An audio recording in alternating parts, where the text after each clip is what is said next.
नमस्कार दर्शक बंधु आपण को आम चैनल को स्वागत। समस्त मेष राशि व्यक्ति विशेष मानक पवित्र गुरु पूर्णिमार हार्दिक अभिनंदन एवं शुभेच्छा जणाई आज कार्यक्रमटी को आग को बढ़ाइबा एवं यही पवित्र श्रावण मासरे महादेवंकर अशेष कृपारू ग्रह गोचर हेबाकु जाउछि महापरिवर्तन जहाँ पूरण करिब आपणकर एही तीनी गोटी मनस्कामना को जहाँ दीर्घ दिनर आपणकर अभिलाष रहिछि एवं इच्छा मध्य रहिछि किंतु केउ अभिलाषटी पूरण हेब एवं केउ मानकर पूरण हेब केउ नक्षत्रर व्यक्ति विशेष मानकु खुशी खबर मिलिब ताहा आगकु आसंतु जानिबा। देखंतु दर्शक बंधु आजिर भिडियोटी आपणक पई बहुत अधिक गुरुत्वपूर्ण रहिछि सेतिपई आपण धैर्य धरी देखंतु बुझंतु एवं जानंतु एही श्रावण मासरे महादेवंकर कृपा आपणक उपरे बरसिब ना नाही कारण एही श्रावण मासरे ग्रह मानकर गोचरटी शुभ स्थान को शुभ भाव को एवं शुभस्थ गोचर होइथिबारु आपणकर अधिकांश अशुभत्व को दूर करिब शुभाशुभ फल को वृद्धि करिब एवं आपणक जीवन रे जो दुर्भाग्य भरी रहिछि आपणकर धनहानि जनहानि मानहानि भली जो स्थिति रहिछि सेही सब परिस्थिति सेही सब प्रतिकूल परिस्थिति आपण बाहरिबा पई जाउछंती एवं आपणक जीवन रे किछि एभली परिवर्तन आसीबो जहाँ आपणक भाग्य सहित आपणक जीवन को मध्य परिवर्तन करिब एवं देखंतु एही श्रावण मासरे माने एही अगस्त मासरे एवं गोटिए मास मध्यरे बुधंकर तीनोटी राशि को गोचर करिबा आपणक पाई महापरिवर्तनर समय आणुछंती आपणकर धनर भाव को कर्मर भाव को एवं सुख सुविधार भाव को प्रवेश करी आपणकर सुख वैभव समृद्धि रे वृद्धि करिबे तेबे विलंबन करी आसंतु जानिबा नक्षत्र अनुଯାयी केउ केउ अभिलाष गुड़िक आपणकर पूरण हेबो किंतु भिडियोटी आरंभ करने पूर्वर जदि आपणकर भी मेष राशि होइथाए एवं आपण भी ईश्वर को आंतरिक भक्ति एवं विश्वास करती तेबे भिडियोटी को लाइक करंतु कमेंट बॉक्स रे जय जगन्नाथ जय माँ लक्ष्मी अवश्य लिखि दियंतु ता सहित आम सह जोगाजोग करिबा पई वीडियोर मध्य भाग रे एक व्हाट्सएप नंबर टी दिया जाइछि जो नंबर साहाय्य आपण आम सह जोगाजोग करी निजर नूतन कुंडली प्रस्तुत करि परिबे कुंडली विश्लेषण कराई परिबे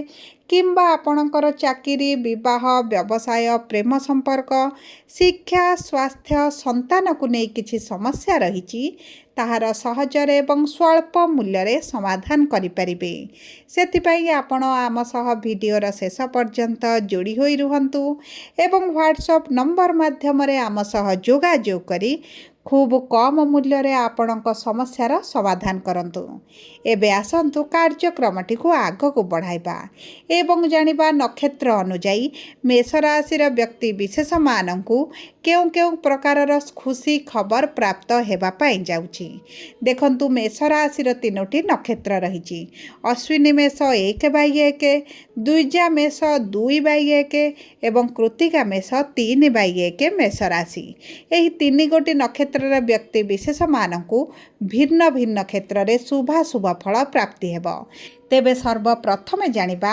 अश्विनी मेष राशि 1/1 मेष राशि व्यक्ति विशेष मानकर केतु हेउछंती नक्षत्राधिपति एवं केतु विराजमान करिछंती आपणकर पंचम भाव रे देखंतु पंचम भाव रे केतु विराजमान करी आपणकर जो प्रेम संपर्क रे समस्या प्रेम संपर्क रे मनमालिन मतभेद भली जो परिस्थिति रही एतेटा आपण को सुखद अनुभूति हेउ नाही ता सहित विद्या क्षेत्र रे समस्या सहित बहुत गुड़िए लोक मानकु संतान सुखर जो वंचित रही संतान को नहीं समस्या रही एवं संतान प्राप्ति रे समस्या देखुचंती सेही सब क्षेत्र गुड़िक आपण मानकु शुभाशुभ फल प्राप्ति हेब आपणक प्रेम संपर्क ସମ୍ପର୍କକୁ ଯଦି ବିବାହରେ ପରିଣତ କରିବା ପାଇଁ ଚାହୁଁଛନ୍ତି ତେବେ ଆପଣଙ୍କ ପାଇଁ ଅତ୍ୟନ୍ତ ଶୁଭଦାୟକ ସମୟ ରହିଛି।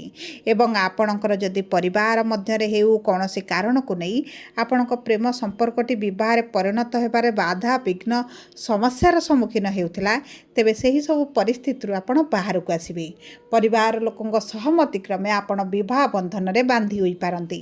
ତା ସହିତ ଆପଣ ଯଦି ଏହି ସମୟ ମଧ୍ୟରେ କୌଣସି ପ୍ରତିଯୋଗିତାରେ ଭାଗ ନିଅନ୍ତି, ବିଶେଷ ଭାବରେ କିଛି କମ୍ପିଟେଟିଭ୍ ପରୀକ୍ଷା ଦେଉଛନ୍ତି ସରକାରୀ ଚାକିରି ପାଇଁ, ତେବେ ଆପଣଙ୍କ ଚାକିରିର ବହୁତ ଭଲ ସମୟ ରହିଛି। ଗୁରୁ ଆପଣଙ୍କ ଚତୁର୍ଥ କେନ୍ଦ୍ରରେ ଥିବା ସହିତ ସୂର୍ଯ୍ୟ ଆପଣଙ୍କର ପଞ୍ଚମ ଭାବକୁ ଗୋଚର କରି ଆପଣଙ୍କ ସରକାରୀ ଚାକିରିର ଅତି ପ୍ରବଳ ଯୋଗ ବନାଇବେ। ତେଣୁକରି ଦୀର୍ଘ ଦିନର ଯଦି ସରକାରୀ ଚାକିରି ପାଇଁ କିଛି ଅଭିଳାଷ ରହିଥିଲା, ବାରମ୍ବାର ଚେଷ୍ଟା କରି ନିରାଶତା ଦେଖୁଥିଲେ, ସେହିସବୁ କ୍ଷେତ୍ର ଗୁଡ଼ିକରେ ଭାଗ୍ୟ ଆପଣଙ୍କ ସାଥ ଦେଉଛି। ତା ସହିତ ଆପଣଙ୍କର ମଙ୍ଗଳ ଆପଣଙ୍କ ରସ୍ୟାଧିପତି ହୋଇ ଯେହେତୁ ଦ୍ୱିତୀୟ ଭାବ ଧନର ଭାବରେ ବିରାଜମାନ ହୋଇଛନ୍ତି, ଆପଣଙ୍କ ଆର୍ଥିକ କ୍ଷେତ୍ରରେ ସ୍ୱଚ୍ଛଳ ପରିସ୍ଥିତି ଆସିବ। ବର୍ତ୍ତମାନ ଯେଉଁ ମାନ୍ଦା ପରିସ୍ଥିତି ଦେଖୁଛନ୍ତି, ଆପଣଙ୍କ ବ୍ୟବସାୟ ହେଉ କର୍ମକ୍ଷେତ୍ର ହେଉ କିମ୍ବା ଆପଣଙ୍କ ଦୈନନ୍ଦିନ ରୋଜଗାରରେ ଯେଉଁ କମି ଆପଣ ଅନୁଭବ କରୁଛନ୍ତି, ସେହିସବୁ କ୍ଷେତ୍ର ଗୁଡ଼ିକରେ ଧୀରେ ଧୀରେ ଆପଣଙ୍କର ପରିବର୍ତ୍ତନ ଦେଖିବେ ଏବଂ ବହୁତ ଗୁଡ଼ିଏ ମେଷ ରାଶିର ବ୍ୟକ୍ତିବିଶେଷମାନେ ମଧ୍ୟ ଅଚାନକ ଧନ ଲାଭ କରିପାରନ୍ତି, ଅଚାନକ ତାଙ୍କ ବ୍ୟବସାୟରେ ବୃଦ୍ଧି ମଧ୍ୟ ଦେଖିପାରନ୍ତି। ତା ସହିତ ବଡ଼ କଥା ହେଉଛି ଯଦି ଆପଣ ସଫ୍ଟୱେୟାର ଲାଇନ୍ରେ ଅଛନ୍ତି, IT ସେକ୍ଟରରେ ଅଛନ୍ତି ଏବଂ ସେହିସବୁ କ୍ଷେତ୍ର ଗୁଡ଼ିକରେ ଆପଣଙ୍କ କ୍ୟାରିୟରକୁ ନେଇ ଆପଣଙ୍କର ବି ଟିକେ ସମସ୍ୟା ଦେଖାଯାଉଛି, କ୍ୟାରିୟରରେ ଉତ୍ଥାନ ପତନ ଭଳି ପରିସ୍ଥିତି ଆସୁଛି, ଚାକିରି ହରାଇବା ଭଳି ପରିସ୍ଥିତି ଆସୁଥିଲା କିମ୍ବା ଆପଣ ସେହିଭଳି କ୍ଷେତ୍ରରେ କିଛିଟା କ୍ୟାରିୟର ଆଗକୁ ଆରମ୍ଭ କରିବା ପାଇଁ ଚାହୁଁଛନ୍ତି, ଆପଣଙ୍କ ଭାଗ୍ୟ ସାଥ ଦେଉଛି। ଆପଣଙ୍କ ସୁଖ ସୁବିଧାରେ ବୃଦ୍ଧି ଘଟିବା ସହିତ କିଛିଟା ଜମି ଭୂମି ଯାନବାହନ ମଧ୍ୟ ଆପଣ କ୍ରୟ କରିପାରନ୍ତି। ଏବଂ ଶନି ଯେହେତୁ ଦ୍ୱାଦଶ ସ୍ଥାନରେ ଅଛନ୍ତି, ଆପଣଙ୍କର ସ୍ୱାସ୍ଥ୍ୟକୁ କିନ୍ତୁ ଜଗିବାକୁ ପଡ଼ିବ। ଆପଣଙ୍କର ମେଡ଼ିକାଲରେ କିଛିଟା ଅର୍ଥ ଖର୍ଚ୍ଚ ବୃଦ୍ଧି ହୋଇପାରେ। ଏବେ ଆସନ୍ତୁ ଜାଣିବା ଦ୍ୱିଜା ମେଷ ରାଶି 2/1 ମେଷ ରାଶିର ବ୍ୟକ୍ତି ବିଶେଷମାନଙ୍କର ଶୁକ୍ର ହେଉଛନ୍ତି ନକ୍ଷତ୍ରାଧିପତି ଏବଂ ଶୁକ୍ର ଆପଣଙ୍କର ସପ୍ତମାଧିପତି ହୋଇ ଷଷ୍ଠ ଭାବରେ ବିରାଜମାନ କରିଥିବାରୁ ଆପଣଙ୍କର ଯଦି କିଛି ଗୁପ୍ତ ଶତ୍ରୁମାନେ ବୃଦ୍ଧି ଘଟିଥିଲେ କିମ୍ବା ଆପଣଙ୍କ କର୍ମକ୍ଷେତ୍ରରେ ଆପଣଙ୍କ ପାରିବାରିକ ପରିସ୍ଥିତିରେ କିଛି ନା କିଛି ସମସ୍ୟା ସୃଷ୍ଟି କରୁଥିଲେ, ପାରିବାରିକ ସ୍ଥିତି ଆପଣଙ୍କର ଅତିଟା ଉତ୍ତମ ରହିନାହିଁ, ମାନସିକ ଦୁଶ୍ଚିନ୍ତାରେ ରହୁଛନ୍ତି, ଆପଣଙ୍କ ସନ୍ତାନ ଆପଣଙ୍କ ପରିବାର ବର୍ଗଙ୍କୁ ନେଇ ଆପଣ ଦୁଃଖିତ ଅଛନ୍ତି, ଚିନ୍ତିତ ଅଛନ୍ତି, ତେବେ ସେହି ସବୁ କ୍ଷେତ୍ରରେ ଆପଣଙ୍କୁ ଶୁଭାଶୁଭ ଫଳ ପ୍ରାପ୍ତି ହେବ। ବିଶେଷ ଭାବରେ ଯଦି ଆପଣଙ୍କର କରଜ ବୃଦ୍ଧି ଘଟିଛି, ଲୋନ୍ ବଢ଼ି ଚାଲିଛି, ପଇସାର ଚକ୍ରବ୍ୟୁହରେ ଆପଣ ଫସି ଯାଇଛନ୍ତି, କିଛିଟା ଲୋନ୍ ପାଇଁ ଆପ୍ଲାଏ କରୁଛନ୍ତି, ତେବେ ମଧ୍ୟ ଆପଣଙ୍କ ଭାଗ୍ୟ ସାଥ ଦେଉଛି। ଆପଣଙ୍କର ଲୋନ୍ ପାସ୍ ହୋଇଯିବ, ଅଚାନକ ଧନ ଲାଭ ହୋଇଯିବ। କିଛି ଯଦି ପ୍ରପର୍ଟି ବିକ୍ରି କରିବା ପାଇଁ ଚାହୁଁଥିଲେ, ବିଳମ୍ବ ଦେଖୁଥିଲେ, ତେବେ ମଧ୍ୟ ଆପଣଙ୍କ ପ୍ରପର୍ଟି ବିକ୍ରି ହୋଇପାରେ। ଏବଂ ଦେଖନ୍ତୁ ଆପଣଙ୍କ ପୈତୃକ ସମ୍ପତ୍ତିକୁ ନେଇ ଯଦି ଡିସ୍ପ୍ୟୁଟ୍ ରହିଛି, ସେଥିରେ ଆପଣ ସମାଧାନ ଆଡ଼କୁ ଗତି କରିବା ମଧ୍ୟ ଦେଖିପାରନ୍ତି। ଏକାଦଶ ଭାବରେ ରାହୁ ବିରାଜମାନ କରି ଆପଣଙ୍କର ଲାଭରେ ଯେଉଁ ଅର୍ଚନା ଆଣୁଥିଲେ, ଅଚାନକ କିଛି ନା କିଛି ବାଧାବିଘ୍ନ ପାଇଁ ଆପଣଙ୍କର କର୍ମଟି ଅଟକି ଯାଉଥିଲା, ଆଗକୁ ବଢ଼ିପାରୁନଥିଲେ, ସେହି ସବୁ ଦିଗରେ ଆପଣଙ୍କୁ ଶୁଭାଶୁଭ ଫଳ ପ୍ରାପ୍ତି ହେବ। ଦେଖନ୍ତୁ ଶୁକ୍ରଙ୍କର ସପ୍ତମ ଦୃଷ୍ଟି ଆପଣଙ୍କ ଦ୍ୱାଦଶ ଭାବକୁ ଥିବା କାରଣରୁ ଯଦି ଆପଣ ବୈଦେଶିକ ମୁଦ୍ରା ରୋଜଗାର କରୁଛନ୍ତି, ତେବେ ଆପଣଙ୍କର ରୋଜଗାରରେ ବୃଦ୍ଧି ଘଟିବ। ଏବଂ ତା ସହିତ ଯଦି ଆପଣଙ୍କର ପୂର୍ବରୁ ବିଦେଶ ରିଲେଟେଡ଼ କିଛିଟା କାର୍ଯ୍ୟ କରୁଛନ୍ତି କିମ୍ବା ବିଦେଶରେ ରହୁଛନ୍ତି, ତେବେ ମଧ୍ୟ ସେହି ସବୁ କ୍ଷେତ୍ରରେ ଭାଗ୍ୟ ସାଥ ଦେଉଛି। ଏବଂ ଦେଖନ୍ତୁ ଆପଣଙ୍କ ଯଦି ପୂର୍ବରୁ ବିଦେଶ ଗ୍ରସ୍ତ କରିବା ପାଇଁ ଚାହୁଁଥିଲେ, ବିଭିନ୍ନ ପ୍ରକାର ସମସ୍ୟା ହେଉଥିଲା, ବିଦେଶ ଗ୍ରସ୍ତ କରିପାରୁନଥିଲେ, ତେବେ ସେହି ଅଟକିଥିବା କାର୍ଯ୍ୟ ଗୁଡ଼ିକ ଆପଣଙ୍କର ପୂରଣ ହୋଇଯିବ। ଏବେ ଆସନ୍ତୁ ଜାଣିବା କୃତ୍ତିକା ମେଷ ରାଶି 3/1 ମେଷ ରାଶିର ବ୍ୟକ୍ତି ବିଶେଷମାନଙ୍କର ସୂର୍ଯ୍ୟ ହେଉଛନ୍ତି ନକ୍ଷତ୍ରାଧିପତି। ସୂର୍ଯ୍ୟ ଗୋଚର କରୁଛନ୍ତି ଆପଣଙ୍କର ପଞ୍ଚମ ଭାବକୁ। ସ୍ୱରାଶିରେ ବିରାଜମାନ କରି ଆପଣଙ୍କର ଶିକ୍ଷା କ୍ଷେତ୍ରରେ ଉନ୍ନତି ସହିତ କର୍ମ ନିଯୁକ୍ତିର ଅତି ପ୍ରବଳ ଯୋଗ ବନାଇବେ। ଯଦି ଆପଣ ବାରମ୍ବାର ଚାକିରି ପାଇଁ ଆପ୍ଲାଏ କରି ନିରାଶତା ଦେଖୁଥିଲେ, ତେବେ ଆପଣଙ୍କୁ ଚାକିରି ପ୍ରାପ୍ତି ହୋଇଯିବ, ନିଯୁକ୍ତିର ଭଲ ସୁଯୋଗମାନ ପ୍ରାପ୍ତି ହେବ, ମନପସନ୍ଦର ଜବ୍ ମିଳିବା ସହିତ ଆପଣଙ୍କ ସମ୍ପର୍କରେ ମଧ୍ୟ ସମସ୍ୟା ଗୁଡ଼ିକ ଦୂର ହୋଇଯିବ। ଆପଣଙ୍କର ଯଦି ପୂର୍ବରୁ କିଛିଟା ଉଚ୍ଚଶିକ୍ଷାର ଅଭିଳାଷ ରହିଥିଲା, କିନ୍ତୁ ଆପଣ ଉଚ୍ଚଶିକ୍ଷା କରିପାରୁନଥିଲେ, ମନରେ ବିଭିନ୍ନ ପ୍ରକାର ସନ୍ଦେହ ସମସ୍ୟା ଗୁଡ଼ିକ ପଶୁଛି ବିଶେଷ ଭାବରେ ଆପଣଙ୍କ ଶିକ୍ଷାକୁ ନେଇ, ତେବେ ସେହି ସବୁ କ୍ଷେତ୍ରରେ ଆପଣଙ୍କ ଭାଗ୍ୟ ବଳବାନ ରହିବ, ଆପଣଙ୍କୁ ଉଚ୍ଚଶିକ୍ଷାର ସୁଯୋଗ ପ୍ରାପ୍ତି ହେବ। ଏବଂ ଦେଖନ୍ତୁ ଆପଣଙ୍କର ଏହି ସମୟ ମଧ୍ୟରେ ପୈତୃକ ସମ୍ପତ୍ତିର ପ୍ରାପ୍ୟ ମଧ୍ୟ ପ୍ରାପ୍ତ ହେବ। ଯଦି ପୂର୍ବରୁ କିଛି କୋର୍ଟ କଚେରୀ କେସ୍ ଫସି ରହିଛି, ଆପଣ ବହୁତ ଥର ଦୌଡ଼ି ଦୌଡ଼ି ନିରାଶତା ଦେଖୁଛନ୍ତି, ତେବେ ମଧ୍ୟ ସେହି ବିପରୀତ ପରିସ୍ଥିତିରୁ ଆପଣ ବାହାରକୁ ଆସିବେ ଏବଂ ଆପଣଙ୍କ ପ୍ରେମ ବିବାହର ଅତି ପ୍ରବଳ ଯୋଗ ବନୁଛି। ଯଦି ପୂର୍ବରୁ ପ୍ରେମ ସମ୍ପର୍କରେ ଥିଲେ ତେବେ ଆପଣଙ୍କ ସମ୍ପର୍କରେ ମଜବୁତି ବଢ଼ିବ, ନିକଟତରତା ବଢ଼ିବ, ବିବାହ ବନ୍ଧନରେ ମଧ୍ୟ ବାନ୍ଧି ହୋଇପାରନ୍ତି। ଯଦି ଆପଣ ପୂର୍ବରୁ କୌଣସି ସମ୍ପର୍କରେ ନଥିଲେ ତେବେ ନୂତନ ପ୍ରେମ ସମ୍ପର୍କରେ ମଧ୍ୟ ଆପଣ ଆସିପାରନ୍ତି। ଆପଣଙ୍କର ଭାଗ୍ୟାଧିପତି ଆପଣଙ୍କ ଚତୁର୍ଥ ଭାବରେ କେନ୍ଦ୍ରସ୍ଥ ହୋଇଥିବାରୁ ଭାଗ୍ୟ ଆପଣଙ୍କ ସାଥ ଦେବ। ଯଦି ଆପଣଙ୍କର ସନ୍ତାନ ପ୍ରାପ୍ତିରେ ପୂର୍ବରୁ ବିଳମ୍ବ ଦେଖୁଥିଲେ, ସନ୍ତାନ ସୁଖରୁ ବଞ୍ଚିତ ରହିଛନ୍ତି ଏବଂ ବାରମ୍ବାର ଚେଷ୍ଟା କରି ନିରାଶତା ଦେଖୁଛନ୍ତି, ତେବେ ମଧ୍ୟ ଆପଣଙ୍କୁ ସନ୍ତାନ ସୁଖ ପ୍ରାପ୍ତି ହୋଇଯିବ। ଏବଂ ସବୁଠାରୁ ବଡ଼ କଥା ହେଉଛି ଆପଣଙ୍କ ମାଆଙ୍କୁ ନେଇକି ଭାଇ ଭଉଣୀଙ୍କ ସହିତ ପୂର୍ବରୁ ଆପଣଙ୍କ ସମ୍ପର୍କ ଏତେଟା ମଧୁର ରହିନଥିଲା, ତେବେ ମଧ୍ୟ ଆପଣଙ୍କ ସମ୍ପର୍କରେ ସୁଧାର ଆଡ଼କୁ ଗତି କରିବ। କର୍ମକ୍ଷେତ୍ରରେ ଆପଣଙ୍କର ପ୍ରମୋସନ୍ ହୋଇପାରେ। ଯଦି ଟ୍ରାନ୍ସଫର ପାଇଁ ଚେଷ୍ଟା କରୁଥିଲେ ହୋଇପାରୁନଥିଲା, ତେବେ ମଧ୍ୟ କର୍ମକ୍ଷେତ୍ରରେ ଆପଣ ଟ୍ରାନ୍ସଫର ମଧ୍ୟ ଦେଖିପାରନ୍ତି।